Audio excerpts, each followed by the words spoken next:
लोगों की इतनी जुर्रत हमारे बीच में आ गए।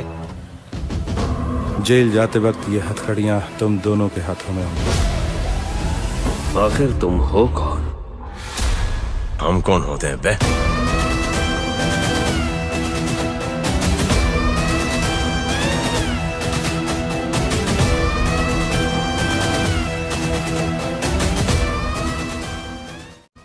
किसकी होगी कहानी में मौत? क्या कहता है डॉक्टर सूर्या से? क्यों करने लगता है वीर सूर्या से नफरत? हेलो गाइस, आप देख रहे हैं बॉलीग्राड स्टूडियोज और मैं हूं अंकिता। जवान की कहानी में नंदिनी अपने बेटे वीर में होने वाले बदलाव को महसूस करती है। इस बारे में वह सूर्या से बात करना चाहती है, लेकिन सूर्या के बॉर्डर पर रहने के वजह से वो उसे परेशान नहीं करती। एक दिन सूर्या अपने घर पर फोन करता है और उसे नंदिनी की आवाज में परेशानी साफ झलकती नजर आती है।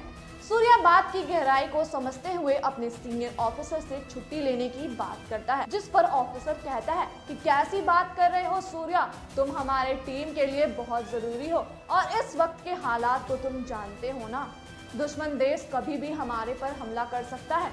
ऐसा कहते हुए ऑफिसर सूर्या की छुट्टी कैंसिल कर देता है। कुछ दिन बाद देश में दुश्मन देश की सेना के साथ वॉर का सीन दिखाया जाता है और इस वॉर में सूर्या दुश्मन देश की कई सैनिकों को मार गिराता है। वॉर में देश की जीत के साथ ही सूर्या को अपने घर जाने की परमिशन मिलती है। घर आने के बाद नंदिनी सूर्या से वीर के बदले बिहेवियर के बारे में बात करती है, जिस पर सूर्या उसे समझाता है कि इस एज में बच्चे कभी भी इरिटेशन फील करते हैं। एक दिन सूर्या और नंदिनी वीर के साथ मार्केट जाते हैं, जहां वीर एक फाइटर प्लान लेने की जिद करता है। इस पर नंदिनी सूर्या से कहती है, सूर्या तुम वीर को प्लेन दिला के लाओ, मैं यही कार में बैठती हूँ। इतना कहने के बाद वीर और सूर्या टॉय शॉप पर जाते हैं। इतने में वहाँ एक आदमी अपना मुंह ढककर ट्रक लिए आता है और सूर्या की कार को टक्कर मारना शुरू कर देता है। पहले झटका लगता है ही नंदिनी घबरा जाती है और कार से उतरने की कोशिश करती है, लेकिन ट्रक सवार आदमी उसे उतरने का मौका नहीं देता और कार को कुचल जाता है।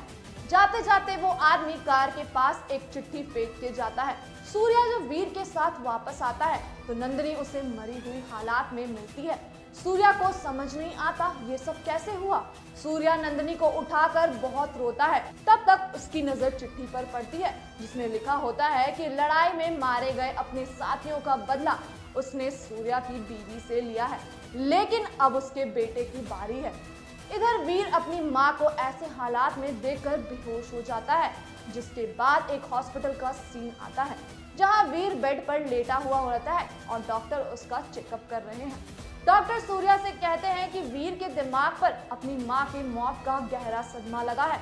अब वीर को बहुत खुश रखने की जरूरत है। अब इसका दिमाग कोई भी सदमा बर्दाश्त नहीं कर सकता। कई दिन बीत जाने के बाद भी वीर नॉर्मल नहीं हो पाता।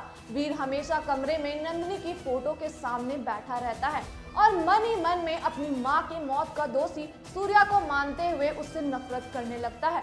कैसे दूर करेगा सूर्या वीर की नफरत? अपने व्यूज हमें कमेंट सेक्शन में जरूर बताइएगा। धन्यवाद।